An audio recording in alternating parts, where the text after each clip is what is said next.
Batu Pirus itu batu mulia yang sangat istimewa. Warnanya sungguh menakjubkan. Seringkali mengingatkan kita pada langit musim panas yang cerah. Terkadang warnanya seperti air laut tropis yang tenang. Warna biru kehijauan yang mencolok ini punya daya tarik. Ia menarik pandangan dan memikat imajinasi kita. Selama beberapa generasi, manusia telah merasakan daya tarik ini. Batu ini bukan sekadar batu cantik. Ini adalah bagian dari kisah planet kita.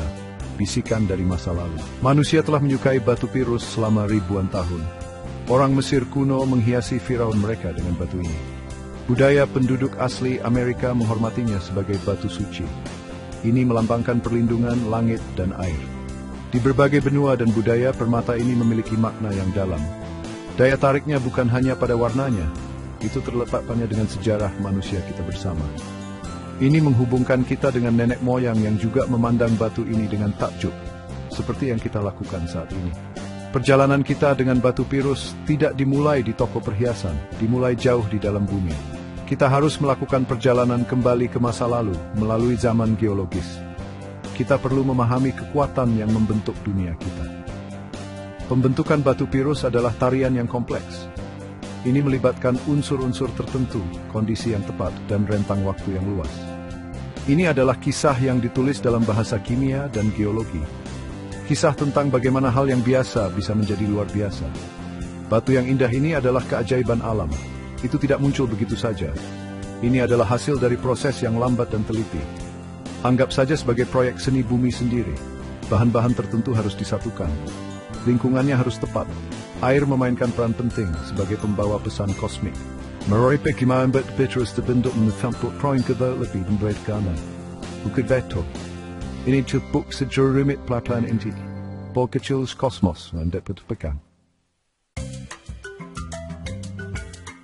Batu Pirus tidak terbentuk di sembarang tempat di planet kita. Ia memiliki preferensi yang sangat spesifik untuk tempat kelahirannya. Ia menyukai daerah kering seperti gurun. Bayangkan lanskap kering di barat daya Amerika, atau gurun kuno Iran dan semenanjung Sinai. Tempat-tempat ini menerima sangat sedikit curah hujan. Udaranya kering dan matahari bersinar sangat terik. Kekeringan ini bukan suatu kebetulan. Ini adalah petunjuk penting untuk misteri pembentukan batu Pirus, pemain kunci dalam kisah asalnya. Mengapa kondisi kering ini begitu penting? Kurangnya curah hujan yang melimpah memainkan peran penting. Ini memungkinkan proses kimia tertentu terjadi tanpa terhanyut. Di iklim yang lebih basah, mineral yang diperlukan mungkin akan terencerkan. Atau mereka mungkin terbawa air sebelum dapat berinteraksi. Lingkungan yang gersang memusatkan unsur-unsur ini. Ini menciptakan panggung kimia yang unik. Di panggung inilah, drama lambat penciptaan batu Pirus dapat terungkap, tidak terganggu selama rentang waktu yang sangat lama. Batuan induk juga sangat penting. Batu Pirus biasanya terbentuk di batuan vulkanik yang telah berubah, atau dapat ditemukan di batuan beku yang lapuk. Batuan ini harus kaya akan aluminium. Bayangkan feldspar atau tanah liat kaolinit. Mereka juga sering membutuhkan rekahan dan celah. Retakan dan bukaan ini menyediakan jalur. Mereka adalah saluran untuk air kaya mineral yang pada akhirnya akan melahirkan batu Pirus. Tanpa jenis dan struktur batuan khusus ini, permata tidak dapat terbentuk. Garis patahan dan zona batuan yang pecah adalah lokasi yang sangat baik. Ini adalah area di mana kerak bumi telah bergerak. Pergerakan ini menciptakan banyak retakan dan rongga kecil. Ruang-ruang ini menjadi tempat berkembang biaknya batu Pirus. Air yang membawa mineral terlarut dapat meresap ke dalam bukaan ini. Selama periode yang panjang, saat kondisi berubah, batu Pirus mulai mengendap. Ini mengisi ruang-ruang kecil ini, menciptakan urat atau bongkahan batu biru yang berharga ini. Struktur bumi yang terluka itu sendiri membantu menyembuhkan dirinya sendiri dengan keindahan. Untuk menciptakan warna ikonik batu Pirus, satu elemen sangat penting. Elemen itu adalah tembaga. Tembaga adalah seniman yang melukis batu Pirus dengan warna biru dan hijaunya yang khas. Tanpa tembaga, tidak akan ada batu Pirus seperti yang kita kenal. Kehadirannya merupakan syarat mendasar. Kisah batu Pirus dalam banyak hal adalah kisah perjalanan tembaga melalui kerak bumi. Ini adalah kisah tentang bagaimana logam biasa ini dapat menghasilkan keindahan yang tidak biasa. Dari mana asal tembaga ini? Seringkali itu berasal dari deposit biji tembaga di dekatnya. Deposit ini mungkin merupakan sulfida tembaga primer. Kalkopirit atau bornit adalah contoh umum. Selama rentang waktu geologis yang luas, batuan kaya tembaga ini mengalami pelapukan. Angin, hujan, dan reaksi kimia memecahnya. Proses pelapukan ini sangat penting. Ini membebaskan tembaga dari penjara batunya. Ini mengubahnya menjadi bentuk yang dapat diangkut oleh air, siap untuk perannya dalam pembentukan batu pirus. Proses pelapukan melepaskan ion tembaga ke lingkungan. Ini adalah partikel tembaga kecil yang bermuatan listrik. Mereka larut dalam air tanah. Air ini, yang sekarang diperkaya dengan tembaga, memulai perjalanannya yang lambat. Ini meresap melalui batuan di sekitarnya. Ia mencari rekahan dan rongga yang kita bahas sebelumnya. Jumlah tembaga yang tersedia itu penting. Terlalu sedikit dan batu pirus mungkin tidak terbentuk. Konsentrasi yang tepat adalah kunci warna-warna cerah yang kita kagumi. Tembagalah yang secara langsung memberikan rona biru cemerlang pada batu pirus. Warna spesifiknya dapat bervariasi. Batu pirus biru langit yang murni biasanya menunjukkan kandungan tembaga yang lebih tinggi. Jika unsur-unsur lain seperti besi ada, mereka dapat mengubah warnanya. Ini dapat menggeser warna biru ke arah warna yang lebih hijau. Jadi warna akhir batu menceritakan sebuah kisah. Bedrontussen dung fwitsi boing nis the vedvaya sumnisit. Tribactis swadawapndu vordarmtrunipon ninkila. Sementara tembaga memberikan warna, ia tidak dapat menciptakan batu pirus sendirian. Ia membutuhkan pasangan dalam tarian unsur ini. Salah satu pasangan penting adalah aluminium. Aluminium adalah salah satu logam paling melimpah di kerak bumi. Itu ditemukan di banyak mineral pembentuk batuan umum. Agar batu pirus terbentuk, harus ada sumber aluminium yang siap. Unsur ini menyediakan tulang punggung struktural untuk mineral pirus, komponen penting dari keberadaannya. Aluminium biasanya berasal dari batuan induk itu sendiri. Seperti yang kita pelajari, batu pirus sering terbentuk di batuan vulkanik atau beku yang berubah. Batuan ini sering mengandung mineral seperti feldspar, atau mereka mungkin memiliki mineral lempung seperti kaolinit. Ini adalah mineral aluminosilikat. Ketika air asam berinteraksi dengan batuan ini, ia dapat melarutkan aluminium. Ini membebaskan ion aluminium ke dalam larutan. Ion-ion ini kemudian tersedia untuk bereaksi dengan tembaga dan komponen lain yang diperlukan, membangun permata. Bahan penting ketiga dalam resep mineral ini adalah fosfor. Batu pirus secara kimiawi adalah fosfat tembaga dan aluminium terhidrasi. Jadi tanpa fosfor tidak ada batu pirus. Fosfor biasanya berasal dari mineral yang disebut apatit. Apatit adalah mineral fosfat umum yang ditemukan di banyak jenis batuan. Itu juga dapat berasal dari mineral pembawa fosfat lainnya atau bahkan sisa-sisa organik dalam kondisi tertentu. Sumber fosfor menambahkan lapisan lain pada asal-usul permata yang kompleks. Jadi kita memiliki trio elemen penting, tembaga, aluminium, dan fosfor. Ketersediaan dan konsentrasi yang tepat dari ketiga elemen ini sangat penting. Ini seperti resep kosmik. Jika salah satu bahan hilang atau tidak ada dalam jumlah yang tepat, batu pirus tidak akan terbentuk. Pengaturan geologis menjadi diganti, dan mereka harus diperiksa aksi air. Alam semesta dengan persyaratan yang tepat untuk penciptaan, dari bintang hingga batu. Bagian 5, bisikan air, sumber kehidupan batu pirus.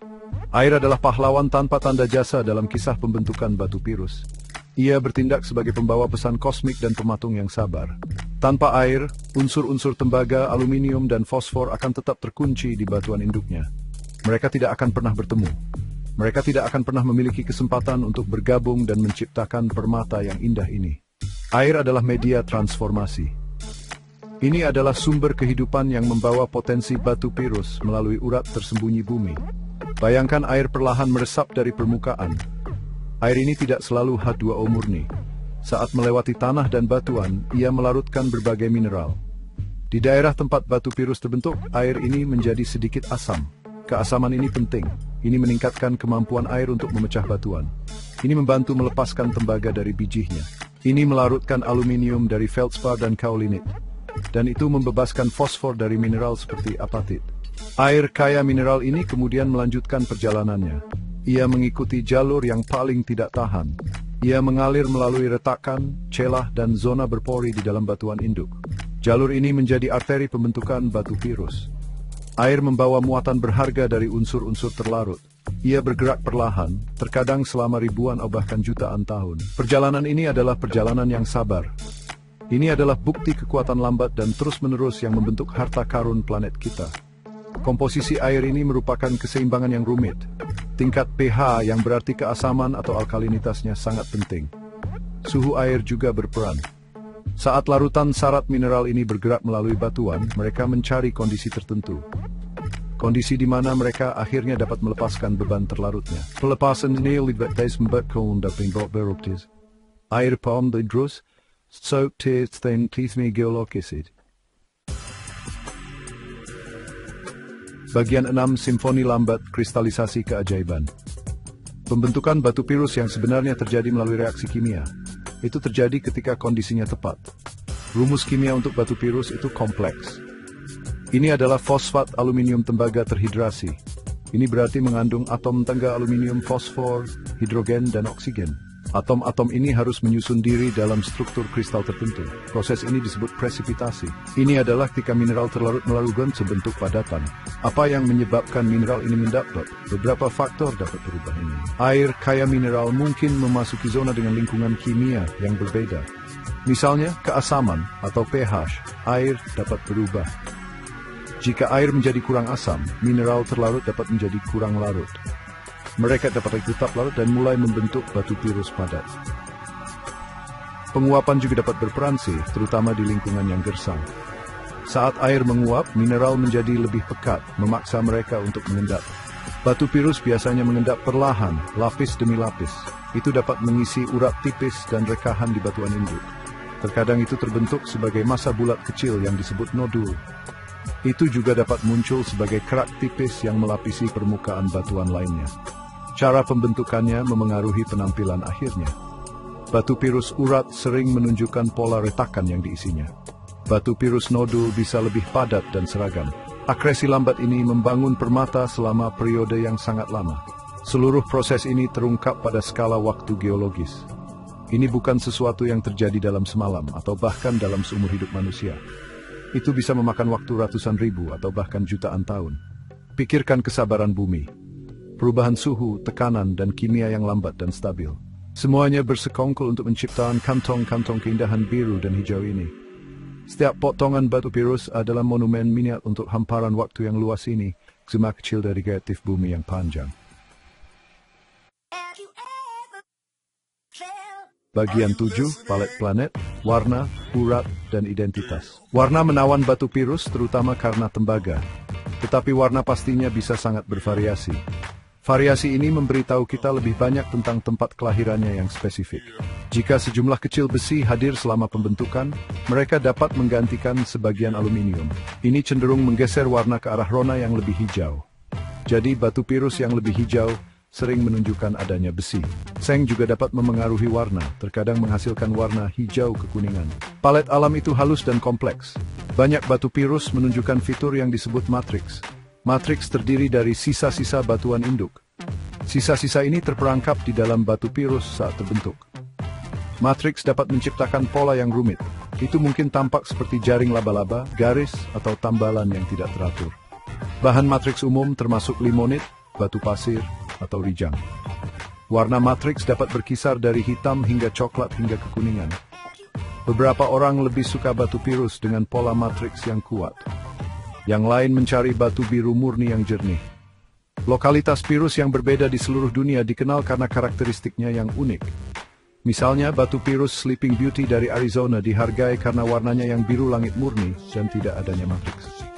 Batu pirus Kingman juga dari Arizona dikenal dengan warna birunya yang cerah dan sering menampilkan matriks jaring laba-laba hitam.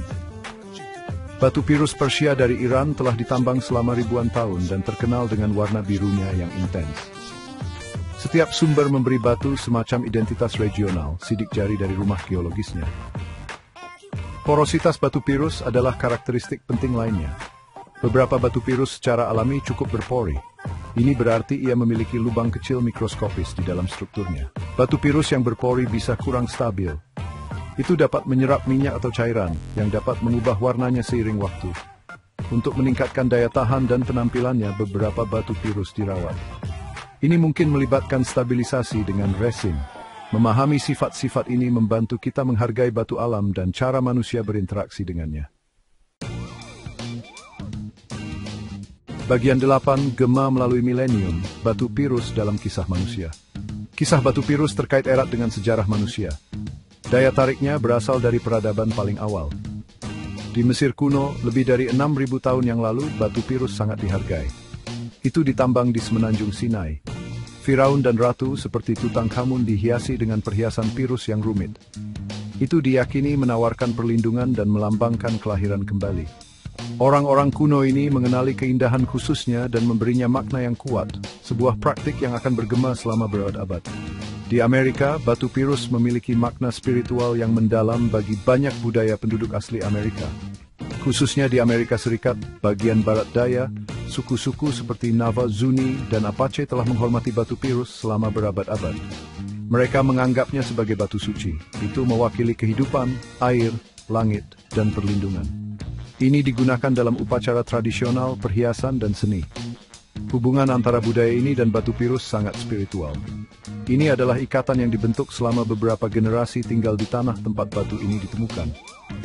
Di seluruh dunia, di Persia kuno, Iran modern, batu Pirus juga telah dihargai selama ribuan tahun. Beberapa tambang Pirus tertua yang diketahui terletak di sana.